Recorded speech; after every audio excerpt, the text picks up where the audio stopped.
privatització de la sanitat i dels serveis relacionats amb la salut, precarietat laboral i econòmica de les persones que tenen cura de col·lectius en situació de dependència.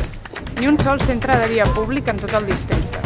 Més de 2.000 persones de més de 85 anys viuen soles, ni una sola residència pública. Un 10% d'infants, joves i adolescents no tenen accés a una educació de proximitat. Serveis imprescindibles per a la conciliació laboral, externalitzats i convertits en un negoci privat. Les escoles bressol públiques no arriben a cobrir ni un 50% de la demanda. internalització de les plantilles dels serveis públics municipals, obertura d'un centre de dia i dues residències 100% públiques. Millora de les condicions laborals de les treballadores cuidadores. Reconeixement laboral de les familiars cuidadores. Polítiques municipals que desbordin una llei de dependència insuficient i generin llocs de feina públics i de qualitat. Municipalització de les escoles bressol concertades.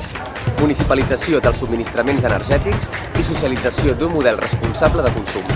Gestió pública de tots els centres de salut i un canvi de model que inclogui la comunitat, les usuàries i les treballadores.